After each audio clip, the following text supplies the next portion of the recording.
Topic बड़ा दिलचस्प है और ये अक्सर जो लोग इंसुलिन इस्तेमाल करते हैं उनके लिए बड़ी इसमें कुछ मुफीद बातें हैं हम जो उनको बताएंगे। सबसे पहले कि जब हम इंसुलिन इस्तेमाल करना शुरू करते हैं तो हमें 2-3 चीज़ों का ख्याल रखना बहुत ज़रूरी है। सबसे पहले जब आप इंसुलिन आपके पास आए, जिस शीशी के अंदर, जिस वायल के अंदर आए, पहले आप उस पर उस इंसुलिन का सही जो नाम है वो देख लें कि क्या नुस्खे पे जो इंसुलिन लिखी गई है वही इंसुलिन आप इस्तेमाल करने जा रहे हैं या कोई दूसरी इंसुलिन है। एक तो ये बात है। दूसरी जो बात है उस पर आप उसकी एक्सपायरी डेट इंसुलिन की ज़रूर देखें। अगर एक्सपायरी डेट उससे के बाद की इंसुलिन है तो आप वो इस इंसुलिन को आप इस्तेमाल ना करें। जो तीसरी बात है कि इंसुलिन के अंदर बाज़ औक़ात कुछ उसका कलर यानी उसका रंग तब्दील हुआ होता है। अगर उसका रंग तब्दील है या उसके अंदर कुछ पार्टिकल हैं यानी सॉलिड कोई ज़र्रे आपको नज़र आते हैं तो इस इंसुलिन के बारे में भी आप मुहतात हो जाए कि इसको इस्तेमाल करने से पहले अपने डॉक्टर से मशवरा ज़रूर कर लें। जो उससे अगली जो बात हम जिस पे बात करेंगे कि अगर हमने इंसुलिन ले ली है और हम उसको इस्तेमाल करना चाह रहे हैं तो 3 तरीके हैं कि इंसुलिन अगर हमने ले लिया और 2-3 वायल ले लिए, कुछ वायल हम स्टोर करना चाह रहे हैं यानी अपने घर में रखना चाह रहे हैं फ्रिज के अंदर, तो कोशिश करें उसको फ्रिज के अंदर स्टोर किया जाए। 2 से 8 डिग्री सेंटीग्रेड उसका टेम्परेचर हो और जो सबसे वाला जो नीचे वाला जो कंपार्टमेंट है जहाँ हम सब्जियाँ रखते हैं फ्रिज के अंदर, आप वहाँ पर इसको इंसुलिन को रखें। लेकिन इसको फ्रीज़र में नहीं रखना। जब फ्रीज़र में रखेंगे ये जम जाएगी। जब ये जम जाएगी तो ये क्रिस्टल बन जाएंगी और ये इसका असर ख़त्म हो जाएगा और ये ख़राब हो जाएगी तो आपको नई इंसुलिन वायल ख़रीदना पड़ेगी।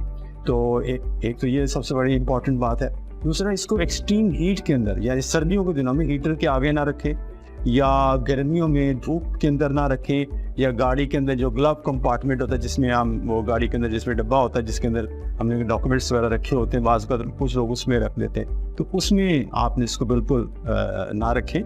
और जो दूसरी है कि अगर आपने इंसुलिन को खोल लिया है यानी उसको इस्तेमाल करना शुरू कर दिया तो फिर आप रूम टेम्परेचर के अंदर रख सकते हैं। लेकिन रूम भी ऐसा टेम्परेचर हो जैसे कि अगर ऐसा ना हो कि जिस रूम का टेम्परेचर 40 डिग्री सेंटीग्रेड हो, धूप वाला कमरा हो, ऐसे छाँव वाला कमरा हो जहाँ सबसे कम हीट पहुँचती है तो वहाँ आप स्टोर कर सकते हैं। कुछ लोगों ने घरों में कूलर रखे होते हैं या थर्मस रखा था, वहाँ भी रख सकते हैं। फ्रिज में रखना ज़रूरी नहीं है। जैसे कुछ लोग गाँव में है तो वो छाँव में जो ठंडा कमरा है उसकी इवन जो घड़ा है उसके ऊपर भी रख सकते हैं। लेकिन गाँव में कूलर भी मौजूद है तो कूलर पे भी रखी जा सकती है।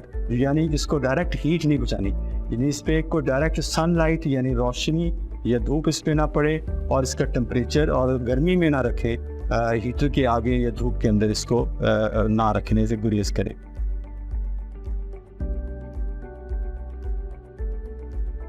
जो उससे अगली जो बात है कि लोग इसकी जब इंसुलिन तो हमने इस्तेमाल करना शुरू कर दी है, कुछ लोगों को सवाल ज़हन में पैदा होता है क्या हम इसकी सिरिंज में उसको कैसे हम इस्तेमाल करें। तो सिरिंज के बारे में ये है कि आप एक सिरिंज को इस्तेमाल कर सकते हैं दोबारा, ये रिकमेंडेशन है, लेकिन उसके लिए कुछ शराइत हैं जिस पे आपको अमल दरामद करना बहुत ज़रूरी है कि इंसुलिन को जब इस्तेमाल करें वही शख्स इस्तेमाल करे जो उसको इस्तेमाल कर रहा है, कोई दूसरा बंदा इसको इस्तेमाल ना करे या इसको इंसुलिन की सिरिंज को शेयर ना करे। तो इंसुलिन की जो कैप है यानी उसका जो कवर है उसको उतारने के बाद उसको एहतियात से दोबारा वहाँ रख दें और इसको किसी महफूज जगह पे स्टोर कर दें या इसको दोबारा टच ना किया जाए। तो ये इस सिरिंज के बारे में एहतियात करना ज़रूरी है। और बाज़ का जब बार बार इस्तेमाल करने से बाज़ जो टीका है वो पेनफुल हो जाता है, दर्द करने लग जाता है। कुछ लोगों में ये आदत होती है कि उसकी जो नीडल है उसको स्पिरिट से पहुँच देते हैं, लेकिन इंसुलिन की जो सिरिंज है उस पर कुछ एक कोटिंग होती है जो आपको दर्द होने से बचाती है, तो इसको पहुँचना नहीं होता, दोबारा उसे रिकैप कर देना है। और जो उससे अगली बात ये है कि इंसुलिन की जो सिरिंज है उसको जब इस्तेमाल कर लें, जब उसको 2-3 दिन इस्तेमाल करने के बाद उसको प्रॉपर डिस्पोज ऑफ करें, यानी उसको ये वैसे ना फेंक दें, उसकी नीडल को टेढ़ा कर दें या जैसे अगर आप उसको कटर है उससे वो काट दें तो उसको किसी महफूज जगह पे आप उसको डिस्पोज ऑफ करें तो ताकि कोई दूसरा शख्स उसको इस्तेमाल ना कर सके। बहुत शुक्रिया।